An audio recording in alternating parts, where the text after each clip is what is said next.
The Brotherhood of Steel started as deserters, military officers who walked away from the U.S. Army after discovering the government's horrific experiments at Mariposa military base. That betrayal defined everything they became. Captain Roger Maxson led his men into the wasteland just days before the bombs fell, and somehow, that timing saved them. They fortified themselves in the Lost Hills bunker and built a new order from the ashes, one obsessed with hoarding technology and keeping it out of dangerous hands. But the Brotherhood didn't stay unified for long. The original West Coast chapter became isolationist, refusing to recruit outsiders and slowly dying because of it. By the time of Fallout New Vegas, Elder McNamara had locked his people underground, hiding from the NCR after a devastating defeat at Helios 1. Their numbers dwindled. Their influence shrank. The chapter that once dominated California became a ghost of itself, clinging to bunkers while the world moved on without them. The East Coast told a different story. Elder Lyons broke from tradition and started helping Wastelanders, which caused a splinter group called the Outcasts to abandon him entirely. His daughter Sarah kept the chapter alive after his death, but she died too, and eventually Arthur Maxson united both factions under one banner. By Fallout 4, the East Coast Brotherhood had become a military powerhouse, flying around in a massive airship called the Pridwin, and waging war against synths and super mutants alike. They survived, they adapted, but whether that makes them heroes or tyrants depends entirely on who you ask. The Enclave believed they were the last true Americans. They were wrong about almost everything else. This shadow government operated from oil rigs and hidden bases, convinced that everyone touched by radiation was subhuman and needed to be exterminated. President Dick Richardson planned to release a modified FEV virus into the jet stream that would kill every mutated creature on the continent. That meant basically everyone except the Enclave themselves. The Chosen One destroyed their oil rig headquarters in Fallout 2, scattering the survivors across the wasteland. Some regrouped at Navarro, others fled east. By Fallout 3, the remnants had established a new base at Raven Rock under President John Henry Eden, who turned out to be an AI that had convinced itself it was human. The Lone Wanderer destroyed that base too, and Colonel Autumn's forces got wiped out at Project Purity. A few Enclave remnants appear in Fallout New Vegas, old soldiers hiding in the Mojave, but they're finished as a political force. The Enclave died the way they lived, believing they were superior right up until the end. The new California Republic started as a single town called Shady Sands. Aradesh founded it, Tandy grew it into a nation, and by the time of Fallout New Vegas, the NCR had become the largest civilized society in the wasteland. They had a government, an army, taxes, elections, and all the bureaucratic problems that come with them. Their expansion brought law and order to the wastes, but also corruption, imperialism, and endless war. The battle for Hoover Dam defined the NCR's future. If they won, they secured water and power for decades. If they lost, their expansion collapsed.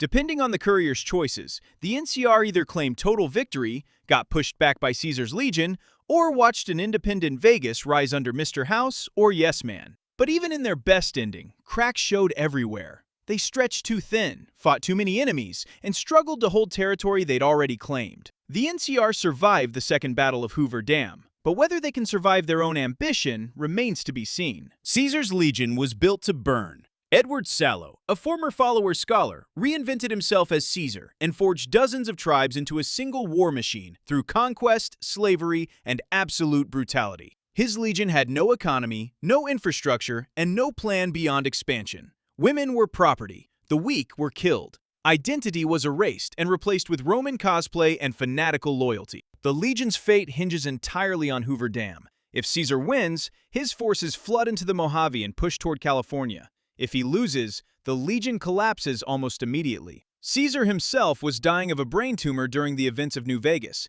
and his second-in-command Lanius was a blunt instrument incapable of holding the Legion together. Without Caesar's cult of personality, the whole thing falls apart. The Legion was never meant to last.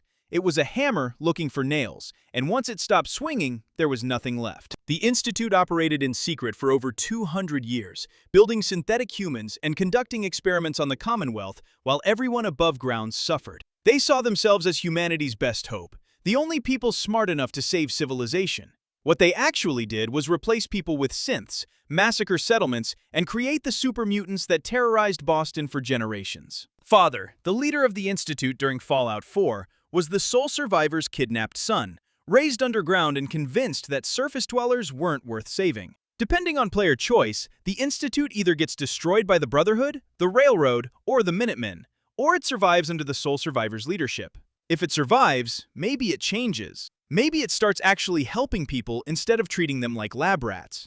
But given everything they've done, redemption seems like a long shot. The Institute's legacy is fear and distrust, and that doesn't wash away easily. The railroad existed for one purpose only: free the synths. They operated in secret, smuggling synthetic humans out of the Institute and giving them new memories and identities through a process called mind wipes.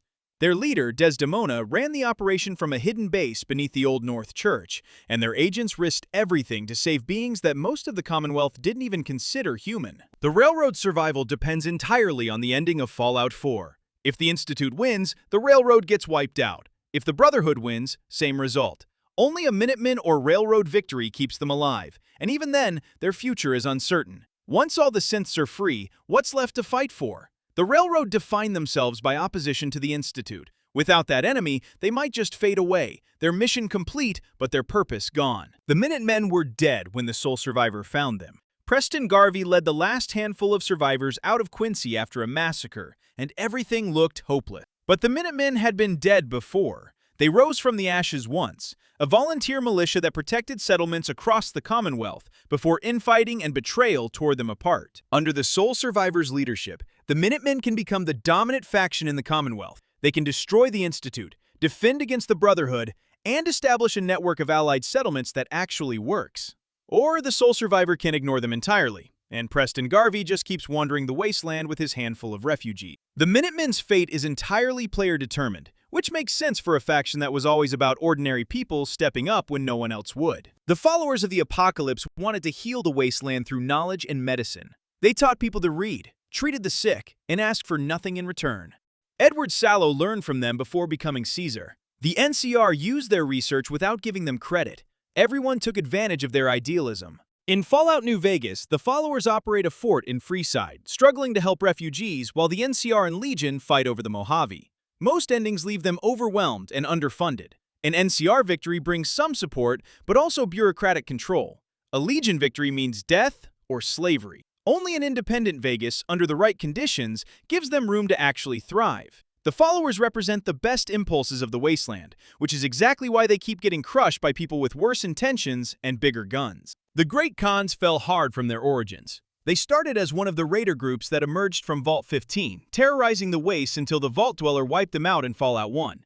The survivors reformed as the New Khans and got destroyed again. The remnants became the Great Khans, and by New Vegas, they were stuck in a canyon called Red Rock, cooking drugs and nursing grudges against the NCR for the Bitter Springs Massacre. Their endings vary wildly. They can ally with Caesar and get absorbed into the Legion. They can attack Hoover Dam alongside the NCR and get wiped out. Or the Courier can convince them to leave the Mojave entirely, and they end up migrating north to Wyoming, where they build a new empire. That last option feels the most fitting.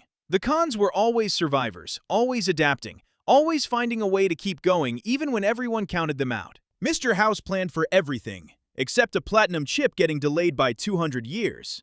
This pre-war billionaire saw the apocalypse coming and built an army of robots to defend Las Vegas from the worst of it. He spent centuries in a life support pod, running New Vegas through a network of Securitrons and waiting for the moment he could finish what he started. House's vision was simple: use Vegas as a foundation to rebuild civilization under his control, launch humanity back into space within a century, and leave the petty squabbles of the wasteland behind. Whether he succeeds depends on the Courier. House can take full control of the Mojave, get killed in his pod and replaced by Yes Man, or watch everything he built get handed to the NCR or Legion. He's a genius with no backup plan, and that makes him surprisingly fragile for someone who survived the end of the world. The fate of every faction in Fallout comes down to the same question: can you adapt? The Brotherhood struggled with it. The Enclave refused entirely. The NCR adapted too well and became the thing they replaced. Some factions died because they couldn't change, and others died because they changed too much.